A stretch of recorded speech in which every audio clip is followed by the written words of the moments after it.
দেশ বিদেশের ব্যবসা বাণিজ্য আর অর্থনীতির সব খবর নিয়ে আমন্ত্রণ জানাচ্ছি ফ্যালকন বিজনেস রিপোর্টে।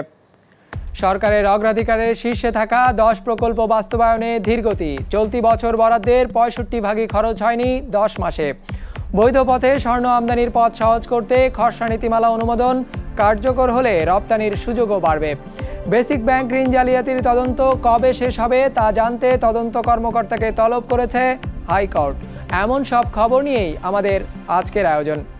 সরকারের অগ্রাধিকারের শীর্ষে থাকা 10 প্রকল্পের প্রায় সবগুলোর অগ্রগতি প্রত্যাশার চেয়ে অনেক পিছিয়ে। হিসেব বলছে চলতি অর্থবছর এই ফাস্ট ট্র্যাক প্রকল্পগুলো যে বরাদ্দ রাখা হয়েছিল 10 মাসে তার মাত্র 35% খরচ হয়েছে, যা বার্ষিক উন্নয়ন কর্মসূচির গড় অগ্রগতি থেকেও কম। বিশ্লেষকরা বলছেন বাস্তবায়নের এই ধীরগতি প্রকল্পের খরচ বাড়িয়ে দিচ্ছে দিনকে দিন। বিস্তারিত সৌরভ রহমানের রিপোর্টে। মেট্রো রেল নির্মাণের এই কর্মযজ্ঞ এখন চলছে পুরো রাজধানী জুড়ে, যা এগিয়ে নিতে চলতি অর্থবছর এই প্রকল্পে ৩,৪২৫ কোটি টাকা বরাদ্দ করেছিল সরকার। যদিও কাজ হয়েছে এর 1/3 মাত্র অর্থবছরের প্রথম 10 মাসে।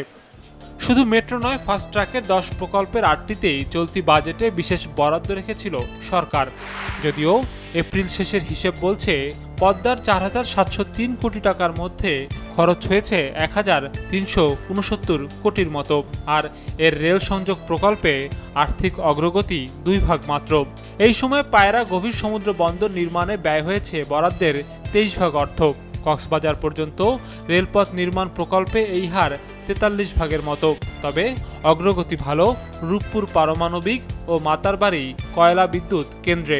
সব মিলে চলতি অর্থবছরে এই 8 প্রকল্পে বাস্তবায়নের গড় হার 35 ভাগ। বড় বড় প্রকল্পগুলোর সমস্যা থাকে, বড় বড় ভারী মেশিনপত্র আনতে হয়। যেমন আমাদের পদ্মা সেতুর কথা খেয়াল করুন, তো মাতারবাড়িতে অনেক ভূমি অ্যাকুইজিশন প্রশ্ন ছিল এবং সেগুলো নিয়ে জটিলতা ছিল, সেগুলো মিটাতে সময় লেগেছে।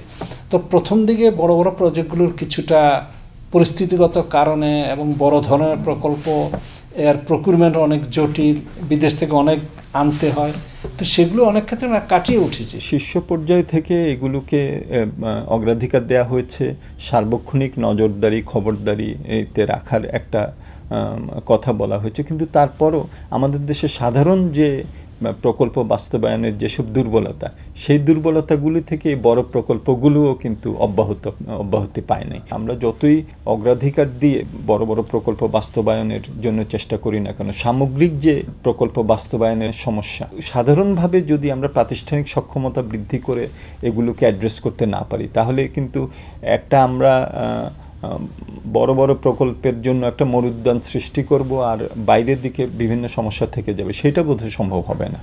হিসেব বলছে পদ্মা বহুমুখী সেতু, পটুয়াখালীর পায়রার গভীর সমুদ্র বন্দর আর রূপপুরের পারমাণবিক বিদ্যুৎ কেন্দ্র ছাড়া ফাস্ট ট্র্যাকের বাকি প্রকল্পে সার্বিক অগ্রগতি 20 ভাগেরও নিচে। সবচেয়ে পিছিয়ে পদ্মা রেল সংযোগ। এরপরই ঢাকার মেট্রো রেল প্রকল্প, অগ্রগতি মাত্র 15 ভাগ। 16 ভাগের মতো কাজ শেষ হয়েছে চট্টগ্রাম কক্সবাজার রুটের রেল সংযোগে। মাতারবাড়ি কয়লা বিদ্যুৎ কেন্দ্রের কাজ এ পর্যন্ত 14 ভাগের মতো এগিয়েছে। কয়লা ভিত্তিক আরেক বিদ্যুৎ কেন্দ্র রামপালে মোট বরাদ্দের 16 ভাগ অর্থ খরচ হয়েছে এ পর্যন্ত। সেগুলো যখন বাস্তবায়নের ধীরগতি হবে, তখন কিন্তু এই প্রলম্বিত সময়ের জন্য কিন্তু কষ্ট বেড়ে যাবে এবং সেটা অলরেডি আমরা কিন্তু দেখছি। সুতরাং এটা কেবলমাত্র যে অর্থনীতিতে ইতিবাচক ফলাফলটা বিলম্বিত করবে তা না, এটা কিন্তু এটার যে রেট অফ রিটার্ন হবে এবং এটার জন্য যে ব্যয়টা করতে হবে আলটিমেটলি, সেটাও কিন্তু এটার কারণে বেড়ে যাচ্ছে। তবে এরপরও আসছে বাজেটে সরকারের অগ্রাধিকারের শীর্ষে থাকা এই 10 প্রকল্পে 30,000 কোটি টাকা বরাদ্দ রাখা হচ্ছে বার্ষিক উন্নয়ন কর্মসূচির আওতায়। সৌরভ রহমান, বিজনেস রিপোর্ট, মাছরাঙা টেলিভিশন। দেশের প্রথম স্বর্ণনীতিমালার খসড়া অনুমোদন করেছে অর্থনৈতিক বিষয় সংক্রান্ত মন্ত্রিসভা কমিটি, যাতে স্বর্ণ আমদানিতে ডিলার নিয়োগ দেবে বাংলাদেশ ব্যাংক এবং জুয়েলারি প্রতিষ্ঠানগুলো চাহিদা অনুযায়ী ডিলারের কাছ থেকে স্বর্ণ সংগ্রহের বাধ্যবাধকতা দেওয়া হয়েছে। এ ব্যবসায় স্বচ্ছতা আনতে স্বর্ণ কেনাবেচার একটি কেন্দ্রীয় তথ্য ভাণ্ডার গড়ে তোলার বিধানও রাখা হয়েছে। মন্ত্রিপরিষদের চূড়ান্ত অনুমোদনের পর নীতিমালাটি কার্যকর হলে ব্যাগেজ রুলের আওতায় কোনো ধরনের স্বর্ণ আর আনা যাবে না। স্বর্ণালঙ্কারের চাহিদা বাড়ছে বছর বছর। আর এই চাহিদার উপর ভর করে দেশের স্বর্ণের গহনা তৈরির ব্যবসার আকারও বেড়েছে। সরকারি হিসেব বলছে দেশে বার্ষিক স্বর্ণের চাহিদা প্রায় 20 থেকে 40 টন, কিন্তু স্বাধীনতার পর থেকে এখন পর্যন্ত বৈধ পথে কোনো স্বর্ণ আমদানি হয়নি। তাহলে এত স্বর্ণ আসছে কোথা থেকে? সরকারি হিসেব বলছে এর 80% যোগানই আসছে চোরাই পথে, বাকিটা পুরনো স্বর্ণের ব্যবহার থেকে। এমন অবস্থা পরিবর্তনে তাই প্রথমবারের মতো স্বর্ণ নীতিমালা করল সরকার। নতুন হলো আমদানি করব, এতদিন তো আমদানি হতো না, সব স্মাগলড হতো, কোনোদিন কোনো আমদানি এই দেশে হয় নাই। যাদের মাধ্যমে আমদানিটা হবে, এখন যেমন কি আমদানি করবে না করবে সেটা খুব সুনির্দিষ্ট নয়। এবং যদি আমাদের ফরেন এক্সচেঞ্জ রেগুলেশন অ্যাক্টের আওতায় কিছু করার জন্য এনবিআর অনুমতি আছে, কিন্তু সেটা আসলে কেউ শুধু গ্রহণ করছে না, ব্যাপারটা হয়তো সুনির্দিষ্ট না থাকার কারণে। এবার সুনির্দিষ্ট করা হবে, অর্থাৎ ডিলার থাকবে এবং কারা কারা আমদানি করতে পারবে পারবে না তার একটা ক্রাইটেরিয়া থাকবে, যার ফলে এটার মাধ্যমে বৈধভাবে ব্যবসাটা ভালোভাবে চলতে পারবে। অনুমোদিত খসড়া নীতিমালা অনুযায়ী দেশের চাহিদার কথা মাথায় রেখে বাংলাদেশ ব্যাংক স্বর্ণ আমদানির জন্য ডিলার নিয়োগ দেবে, আর কারা ডিলার হতে পারবে তার একটি নির্দেশনাও তৈরি করবে। ডিলাররা বন্ড লাইসেন্সের মাধ্যমে স্বর্ণ আমদানির উদ্যোগ নেবে এবং স্থানীয় স্বর্ণ ব্যবসায়ীরা তাদের চাহিদা অনুযায়ী ডিলারের কাছে 5% অগ্রিম দিয়ে বুকিং দিতে পারবে। নীতিমালা জারির 6 মাসের মধ্যে নিজেদের স্বর্ণের বর্তমান মজুদ সম্পর্কে রাজস্ব বোর্ডকে জানাতে হবে ব্যবসায়ীদের, যা প্রতি মাসে হালনাগাদ করতে হবে। আর পুরো ব্যবসায় স্বচ্ছতা আনতে বাংলাদেশ ব্যাংক একটি কেন্দ্রীয় তথ্য ভাণ্ডার তৈরি করবে। যেটা অনানুষ্ঠানিক আমদানি হয় ব্যাগেজ অন্যান্যভাবে, সেটা নিশ্চিত করা হচ্ছে এবং ওইভাবে কেউ বার আনতে পারবে না। এখন যখন বার ইচ্ছে করলে ব্যাগেজগুলো আনতে পারে, সেটা বন্ধ হয়ে যাবে। গয়নাটা হাতে সীমিত আনতে পারবে, কিন্তু বার বা এই ধরনের কোয়ান্টিটি আনতে হলে এই অর্থ ডিলারে আনবে, যার মাধ্যমে পরবর্তীকালে ব্যবহার যেটা হবে আইনগতভাবে। স্বর্ণালঙ্কার রপ্তানিতে উৎসাহ দিতে খসড়া নীতিমালায় কর সুবিধার পাশাপাশি নগদ সহায়তা দেওয়ার প্রস্তাব করা হয়েছে। সারা বিশ্বে বর্তমানে স্বর্ণালঙ্কার রপ্তানির আকার প্রায় $638 বিলিয়ন। বিজনেস রিপোর্ট, মাছরাঙা টেলিভিশন। বেসিক ব্যাংক ঋণ জালিয়াতি মামলায় দুর্নীতি দমন কমিশনের সকল তদন্ত কর্মকর্তাকে তলব করেছে হাইকোর্ট। আগামী বুধবার তদন্ত কর্মকর্তাদের অগ্রগতি প্রতিবেদন সহ আদালতে হাজির হতে হবে। বেসিক ব্যাংকের বেশ কজন কর্মকর্তার জামিন শুনানিকালে আদালত এই আদেশ দেন। গেল 2015 সালে বেসিক ব্যাংকের ঋণ জালিয়াতি নিয়ে 120 জনকে আসামি করে প্রায় 56টি মামলা করে দুদক। গেল বছর আরও প্রায় 5টি মামলা হয়, কিন্তু দুদকের আইন না মেনে 180 দিনের মধ্যে তদন্ত শেষ না করায় হাইকোর্ট এই তলব আদেশ দেন। আদালত বলেছেন যে দীর্ঘদিন হয়ে যাচ্ছে, 2.5 বছরের মতো, আপনারা এখনও তদন্তকারী কর্মকর্তারা তদন্ত রিপোর্ট দিতে পারছেন না, যদিও আইনের সময়সীমা 180 দিন। আপনারা কেন দিতে পারছেন না, এই ব্যাপারে সশরীরে আইনজীবীদেরকে ব্যাখ্যা দেওয়ার জন্য সিটি সহ হাজির হওয়ার জন্য বলেছেন। বাংলাদেশের মতো স্বল্পোন্নত দেশগুলোতে চীনা ঋণের উদ্দেশ্য নিয়ে প্রশ্ন তুলেছে মার্কিন যুক্তরাষ্ট্র। চীনের বক্তব্য কি, সে খবর জানব বিরতির পর।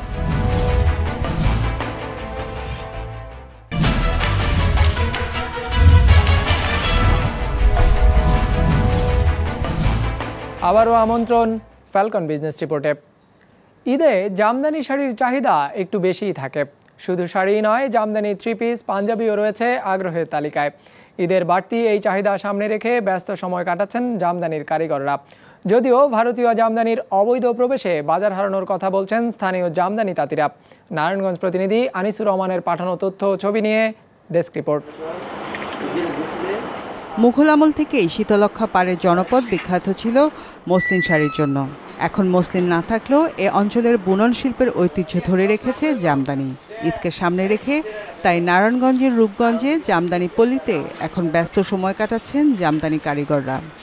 কাজ যত বেশি হইব, সময় যত বেশি লাগবে, আর কাজ যত বেশি হইব, শাড়িটার মূল্য তত বেশি হইব। গতবার তুলনায় এবার বেশি, কারণ কি আমাদের রাত দিন কাজ চলতেছে। শুধু শাড়ি নয়, তৈরি হচ্ছে 3 পিস ও পাঞ্জাবির কাপড়ও। কারিগররা বলছেন সুতাসহ অন্যান্য উপকরণের দাম বেড়ে যাওয়ায় জামদানির উৎপাদন খরচ আগের চেয়ে অনেক বেড়েছে। সেই তুলনায় বাজারে জামদানির দর বাড়েনি। কাঁচামালের মূল্য বেশি, যার ফলে বিদ্যুৎ সব মূল্যই বেশি আর কি। তার ফলে মনে করেন জামদানির রেটটা বেশি পড়ে আর কি। আমার দাম পড়তা পড়ে না কাজ করে। সুতার দাম বাড়তি, তারপর আপনার সব কিছুর দামই বাড়তি। আসলে এই তাঁতের শাড়িটা যদি হাটে রয়ে যায়, সেই দাবিটা এবারে সেই জিনিসটা বেচাকেনা ঠিক মতো করলে এবারে যেই পর্তা হয়, এই পর্তা হিসেবে একবার ফেরত 16 টাকা। হস্তচালিত তাঁতে এক একটি জামদানি তৈরিতে যেখানে 7 থেকে 10 দিন সময় লাগে, সেখানে মেশিনের তৈরি ভারতীয় জামদানির আগ্রাসনে বাজারে পিছিয়ে পড়ছেন দেশীয় কারিগররা। বর্তমানে শাড়িটা ভালো, কিন্তু ইন্ডিয়ান শাড়িটা বাংলাদেশে নামিয়া ওই শাড়িটা অনেক দমাই লাগছে। আমাদের শাড়ি হাতের কাজ, সপ্তাহে একটা শাড়ি নামে, আর ইন্ডিয়ান যে শাড়িগুলা এরা দৈনিকই 2-3টা নামায়। ওনার ইন্ডিয়ান শাড়ির সাথে আমাদের দামের তফাতের কারণে আমরা পিছিয়ে যাইতেছি। ঈদকে সামনে রেখে নোয়াপাড়ার জামদানি পল্লীতে শুধু পাইকারদের আনাগোনাই বাড়েনি, অনেক ক্রেতা সরাসরি চলে আসছেন পছন্দসই কাপড় কিনতে। বাংলাদেশের একটা ঐতিহ্য জামদানি, এই জন্য জামদানি শাড়ি আর জামদানি সালোয়ার কামিজ নিতে এসেছি। এখানে জামদানির ভ্যারাইটিস আছে, শাড়ি সালোয়ার কামিজের ভ্যারাইটিস আছে, দেখতে এসেছি, অবশ্যই কিনতে এসেছি যেহেতু সামনে ঈদ। বাজারে জামদানির ন্যায্য মূল্য নিশ্চিতে ভারতীয় জামদানি দেশের বাজারে প্রবেশ ঠেকানোর আহ্বান জামদানি তাঁতিদের। বিজনেস রিপোর্ট, মাছরাঙা টেলিভিশন। চট্টগ্রাম বন্দরের গলার কাটা হয়ে উঠেছে পোর্ট কানেক্টিং সড়কটি। দীর্ঘদিন ধরে ব্যবহারের অনুপযোগী থাকায় দেশের বিভিন্ন প্রান্তে কন্টেনার আনা নেওয়া যেমন দুর্ভোগ পোহাতে হচ্ছে, তেমনি প্রতিনিয়তই ঘটছে দুর্ঘটনা। চট্টগ্রাম থেকে রবিউল টিপুর ক্যামেরায় তাজুল ইসলামের রিপোর্ট। চট্টগ্রাম বন্দর থেকে দেশের বিভিন্ন স্থানে কন্টেইনার আনা নেওয়া করা সড়কগুলোর অন্যতম পোর্ট কানেক্টিং রোড। কিন্তু গর্ত আর খানাখন্দে প্রায় বিপজ্জনক সড়কে পরিণত হয়েছে এটি। রীতিমতো ঝুঁকি নিয়ে এই সড়ক পার হতে হচ্ছে কন্টেইনারবাহী গাড়ি চালক সহ সাধারণ মানুষকে। রাস্তাঘাটের পরিস্থিতি খারাপ দেখতেছেন আপনারা, এই যে রাস্তা কাজ না করলে তো মনে হয় আমরা চলতে পারি না। অনেকদিন যাবো তো ওখানে কুটতেছে, এখন দেখি এখন কোনো কাজ করতেছে না। নয়া বাজার থেকে হাইটা নিমতলা যাইতেছি, গাড়ি নাই, রিক্সা নাই, কিছু নাই। 1 ঘন্টা হয়েছে অলঙ্কার থেকে উঠছি, এখন হাইটে কারেন্ট বিলের লেগে আইসে এখন নিয়ে যাইতেছি। জাপানের আন্তর্জাতিক সহযোগিতা সংস্থা জাইকার অর্থায়নে পোর্ট কানেক্টিং সড়কের নিমতলা থেকে সাগরিকা পর্যন্ত প্রায় 100 কোটি টাকার সংস্কার কাজ শুরু হয়েছে। প্রকল্প সমন্বয়ের সঙ্গে যুক্ত রয়েছে চট্টগ্রাম সিটি কর্পোরেশন, কিন্তু কাজের ধীরগতিতে অসন্তুষ্ট নগরবাসী। প্রায় সময় দেখা যাচ্ছে কাভার ভ্যান বা ট্রেইলার এগুলো উল্টে পড়ে যাচ্ছে, একটা পড়লে তো রাস্তাটা চলাচল করতে পারতেছে না, মানুষের মূল্যবান গাড়িগুলো নষ্ট হয়ে যাচ্ছে। আর ওই এলাকায় যারা ব্যবসা বাণিজ্য আছে, বসবাস করে, ওরা তো এক ভীষণ দুর্ভোগ আছে। 2019 সালের মে মাসে পোর্ট কানেক্টিং সড়ক মেরামতের কাজ শেষ হবে বলে জানান মেয়র আজম নাসিরউদ্দিন। মিড আইল্যান্ড করা হবে, এখানে বিউটিফিকেশন করা হবে, এলইডি লাইটিং করা হবে এবং রাস্তাও লেয়ার বাই লেয়ার করা হবে যাতে টেকসই হয় এবং মানসম্পন্ন হয়। ইপিজেড, বন্দর, কাস্টমস ছাড়াও সরকারি বেসরকারি বহু প্রতিষ্ঠানের কর্মজীবী নারী পুরুষকে ব্যবহার করতে হয় এই পোর্ট কানেক্টিং সড়ক। নির্দিষ্ট সময়ে শেষ হবে এই সড়ক মেরামতের কাজ, এমনটাই প্রত্যাশা সবার। তাজুল ইসলাম, বিজনেস রিপোর্ট, মাছরাঙা টেলিভিশন।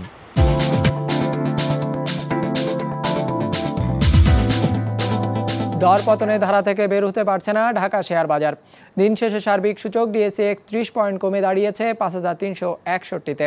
বেচাকেনা হয়েছে 488 কোটি টাকার। বাজারে অংশ নেওয়া প্রতিষ্ঠানগুলোর মধ্যে বেড়েছে 60টির আর কমেছে 230টির দাম। বাজার নিয়ে এবার বিশ্লেষণ শুনবো অ্যালায়েন্স ক্যাপিটাল অ্যাসেট ম্যানেজমেন্টের। Last couple of weeks we have witnessed a bit slow movement in the market. আমাদের রিসার্চ মনে করে beyond the numbers we need some qualitative analysis. Firstly, our market is a equity based market and our market depth is a bit low. একই সাথে আমাদের around 2500 public limited কোম্পানির মধ্যে only around 300 companies are listed, যেটা আমাদের equity মার্কেটের বৈচিত্র্যতাকে কিছুটা সীমাবদ্ধ করেছে। Now we need more number of companies listed in our market. আমাদের মার্কেটে যদি আরও কিছু MNCs লিস্টেড করা যায় তা আমাদের মার্কেটে ফরেন ইনভেস্টমেন্টকে এনকারেজ করবে। একই সাথে এটি আমাদের লোকাল ইনভেস্টমেন্টকে এনকারেজ করবে এবং এটি আমাদের মার্কেট ব্র্যান্ডিংয়ের ক্ষেত্রে একটি ভূমিকা পালন করবে। এক্ষেত্রে আমাদের লিস্টিং ফ্রেমওয়ার্ককে আরও কিছুটা ফাইনিং টিউনিং করা যেতে পারে। আমাদের কোম্পানিগুলোকে লিস্টিংয়ের ক্ষেত্রে কিছুটা প্রণোদনা দেওয়া যেতে পারে যাতে আরও নাম্বার অফ কোম্পানিজ আমাদের মার্কেটে লিস্টেড হওয়ার জন্য অনুপ্রাণিত হয় এবং যা আমাদের মার্কেটের ব্যাপ্তিকে বাড়াতে সহায়তা করবে বলে আমাদের রিসার্চ মনে করে। স্বল্পোন্নত আর উন্নয়নশীল দেশে চীনের বিনিয়োগের পেছনে রাজনৈতিক উদ্দেশ্য রয়েছে বলে অভিযোগ তুলেছে যুক্তরাষ্ট্র। যদিও এমন অভিযোগ অস্বীকার করে চীন বলছে স্বল্পোন্নত আর উন্নয়নশীল দেশের উন্নয়নে সহায়তা করাই তাদের প্রধান উদ্দেশ্য, এখানে কোনো রাজনীতি নেই। বিস্তারিত ডেস্ক রিপোর্টে। দক্ষিণ আমেরিকার উন্নয়নশীল দেশ ইকুয়েডর। দেশটির সবচেয়ে বড় উন্নয়ন অংশীদার এশিয়ার অর্থনৈতিক পরাশক্তি চীন। গেল 6 বছরে ইকুয়েডরের জ্বালানি আর অবকাঠামো খাতে চীনের বিনিয়োগ $1000 কোটি। কিন্তু জ্বালানি তেল, জলবিদ্যুতের মতো প্রাকৃতিক সম্পদ সমৃদ্ধ এমন দেশে চীনের বিনিয়োগকে ভালো চোখে দেখছে না চীনের প্রধান অর্থনৈতিক প্রতিদ্বন্দ্বী যুক্তরাষ্ট্র। দেশটি বলছে উন্নয়নের নামে চীনের এই ঋণ বিতরণ প্রক্রিয়ায় যথেষ্ট স্বচ্ছতার ঘাটতি আছে। শুধু ইকুয়েডর নয়, ওয়ান বেল্ট ওয়ান রোড পরিকল্পনার অংশ হিসেবে এশিয়া, মধ্যপ্রাচ্য, ইউরোপ ও আফ্রিকার ৬৫টি দেশে বিনিয়োগ আছে চীনের। হিসেব বলছে এখন পর্যন্ত এসব দেশের ৯০০ প্রকল্পে $৯০,০০০ কোটি বিনিয়োগ করেছে চীন। বাংলাদেশেও $৪,০০০ কোটি ঋণ সহায়তা দেওয়ার প্রতিশ্রুতি দিয়েছে এশিয়ার দেশটি। আমাদের বিনিয়োগ মূলত কিছু স্বল্পোন্নত আর কিছু উন্নয়নশীল দেশে। আমরা তাদের উন্নয়নে অংশীদার চেয়েছি সমতা, উদারতা, পারস্পরিক সম্মান আর স্বচ্ছতার সাথে, যা দুই পক্ষের স্বার্থ রক্ষায় সুবিচার নিশ্চিত করেছে। এমন তৎপরতাকে এই অঞ্চলে চীনের অর্থনৈতিক জোট গঠনের অপকৌশল বলে মনে করছে যুক্তরাষ্ট্র। চীনের ঋণ চর্চা নিয়ে প্রশ্ন তুলেছে আন্তর্জাতিক সাহায্য সংস্থা বিশ্বব্যাংক এবং IMFও। তবে এসব অভিযোগ অস্বীকার করে চীন বলছে রাজনৈতিক উদ্দেশ্যে নয়, বরং স্বল্পোন্নত আর উন্নয়নশীল দেশকে সহায়তা করতেই দেয়া হচ্ছে এই ঋণ। আমাদের এমন কোনো উদ্দেশ্য নেই, আমরা শুধু সহায়তাই করতে চেয়েছি। সবচেয়ে গুরুত্বপূর্ণ বিষয় হলো আমরা কখনোই এসব দেশের বা অঞ্চলের রাজনীতির সাথে যুক্ত হইনি। আন্তর্জাতিক নিয়ম আর সব আইন মেনে এসব ঋণ দেয়া হয়েছে। স্বল্পোন্নত দেশগুলোতে ঋণ বিতরণ প্রক্রিয়ায় স্বচ্ছতা আনতে চীনকে ঋণদাতা দেশগুলোর জোট প্যারিস ক্লাবে যোগ দেওয়ার আহ্বান জানিয়েছে যুক্তরাষ্ট্র, IMF ও বিশ্বব্যাংক। শাহাদাত হোসেন, বিজনেস রিপোর্ট, মাছরাঙা টেলিভিশন। আমাদের যে কোনো পর্ব নিজেদের সুবিধাজনক সময়ে দেখতে সাবস্ক্রাইব করুন বিজনেস রিপোর্টের ইউটিউব চ্যানেল। ফেসবুক পেজে লাইক দিয়ে আপডেট থাকুন ব্যবসা বাণিজ্যের আলোচিত সব ঘটনা সম্পর্কে। আর আপনাদের মতামত জানান ইনবক্সে। আজ এটুকুই, বিদায় নিচ্ছি, ভালো থাকবেন।